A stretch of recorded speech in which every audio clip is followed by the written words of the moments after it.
Hey Samford fans, welcome into this week's edition of the Student Athlete Spotlight presented by Coca-Cola. I'm John McAfee, today joined by Lindsay Origliasso on the Samford soccer team, headed back to the NCAA Tournament for the third time in 4 years. Lindsay, I appreciate you being here. Yeah, thanks for having me, John. Well, let's just start by looking back on this past weekend's SoCon Championship game. A really intense game from start to finish. It ends up going to penalty kicks. You guys advance on penalty kicks. Just what's kind of running through your mind in those moments? Yeah, well, I mean, we haven't gone to overtime since the St. John's game, so playing that extra 20 minutes is a lot on our bodies. I think I ended up tracking almost 9 miles that game, so that was a lot. But when we were going to PKs, I was a little nervous at the beginning, and then I saw Emma Donnelly's face, and she was like, this is the best thing to happen. And that really gave me confidence, because for her to step up into that role and be confident in herself, like, how can I not be? So I think we were all really excited when she was so excited, and just holding each other's hands through the PKs. We were like, we're winning this game. Like, there's no other option. Penalty kicks have been a little bit of a struggle for your team, so to advance on penalty kicks, it's like you guys have come full circle. What's it been like playing in front of Emma the last month or so? Yeah, I mean, she's so positive. She seriously is just an awesome person and an awesome goalkeeper. I think it takes a lot to step into a role, especially Morgan. She's an amazing goalkeeper as well, to step into that role and really succeed and just be a good leader on the field while Morgan's leading us off the field. It's just been really cool to see them kind of interact with us and how Emma has taken that role. Where does that game rank for you just in terms of intensity as far as games you've played in your career? It's got to be pretty high up there. Yeah, I think it's definitely top 3. I don't think in my Samford career we've ever actually dogpiled before, and I happen to be at the bottom of the dog pile, but it was awesome to just take all of that in after the game, but also during the game, just the positivity that was flowing. I think something that really stands out to me with this team especially is how before the game and like before the second half starts, we all get in the middle and everybody's kind of just shouting out whatever they're feeling, but it's always like, I love you guys no matter what, we can do this, work for the person in front of you. It's always so positive, and sometimes you don't hear everything everyone's saying because it's 10 people or 11 people saying the same exact thing, but it's just really cool to be a part of that. And then we come together and we pray and we say, do work on 3, go Dogs. And we go. Let's go back to the beginning of SoCon season for a second, because that first game against the Citadel, it kind of could have thrown your season off the rails, right? You lose Morgan to the knee injury. She's done for the rest of the year. You guys lose your SoCon opener to the Citadel 1-0, but then you guys respond. You go 10 unbeaten since then. You end up winning the regular season for a 9th consecutive year. You end up winning the SoCon tournament, battling through multiple season-ending injuries. I mean, what does that say about the resiliency of this group? Yeah, I mean, this group definitely, that word describes them perfectly. We had a team meeting after that weekend, and just we're all talking about, like, what are our goals for this season? How can we still make the best of what we were given? And I think, honestly, like, it took us a little bit, but that Furman game when we beat them like 4-0 was such a turning point for us. And I think after that, we were all in this together. We've had a lot of injuries, Morgan, Kyla, Jen, Anessa now. So just all of these different things have kind of motivated us to work for the people that can't be on the field with us. Going back to the NCAA Tournament for the 3rd time in 4 years, what does the opportunity mean to you?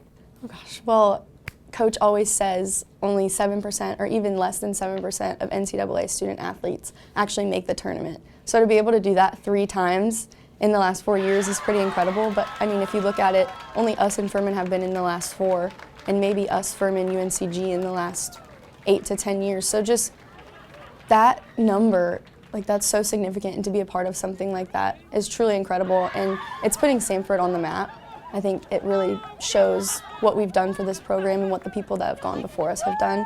Whenever we go to the intramural fields to practice, Coach always talks about the Murray State game when they were down 2-0 at half. They come back, win 4-3. So just looking at that, like, that was one of his favorite games, and how we've grown since then. Now we have our beautiful facility across the field, and just the girls that have done this before us and now leaving the legacy we have, I hope to see us in the Sweet 16 regularly.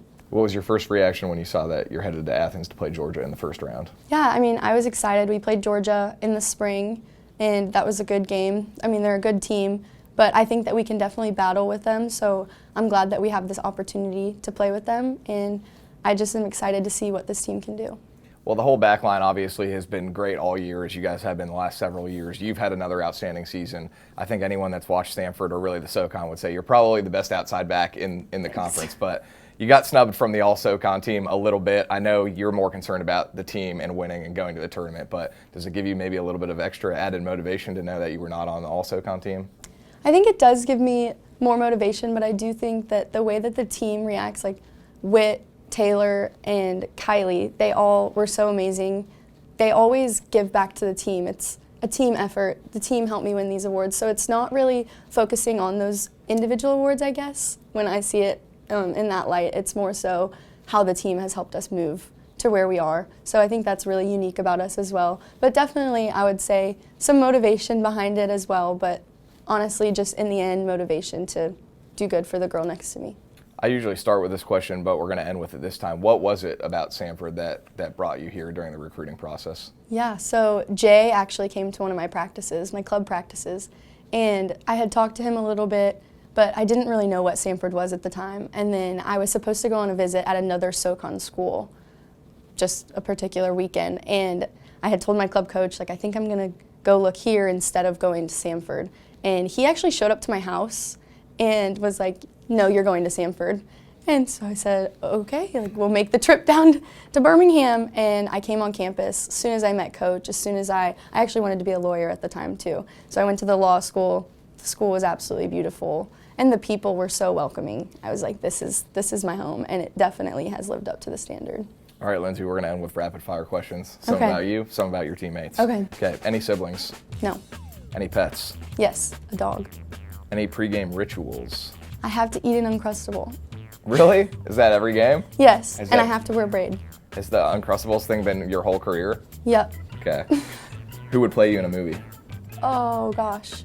Selena Gomez. If you could switch places with someone, who would it be? I would like to be Justin Bieber for one day. I know that's really random. Why?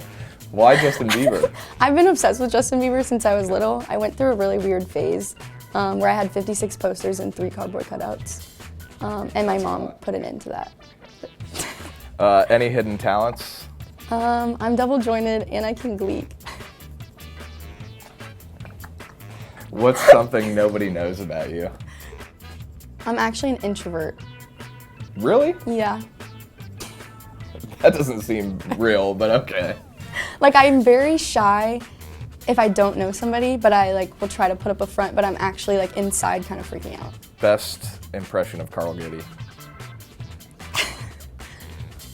Okay.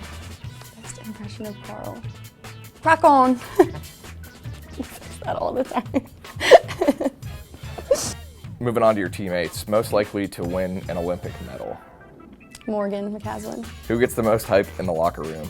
Kelly Hovis. Who's the biggest cheerleader on the sideline?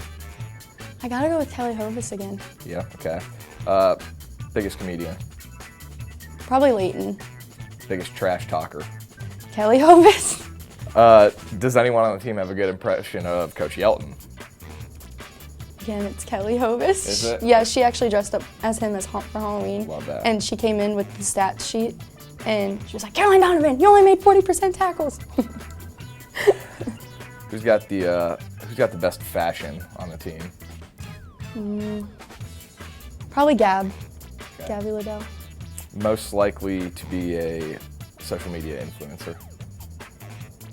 I would say myself. Really? I don't know. I feel like I'm very into You're big that. on TikTok, right? Yeah. Yeah. I think a lot of people said me last year for the famous question every time. Most likely to sleep the entire bus ride? Jen. Who's the most dramatic? Probably also Jen. Well, Lindsay, I appreciate your time. I know we're all looking forward to you guys facing off against Georgia this weekend. Yeah, I'm excited. Hopefully we can bring home a win. That's Lindsay Origliasso. Samford taking on Georgia, 5 p.m. Central Time, 6 p.m. Eastern Time on Friday in Athens. That'll do it for this edition of the Student Athlete Spotlight presented by Coca-Cola.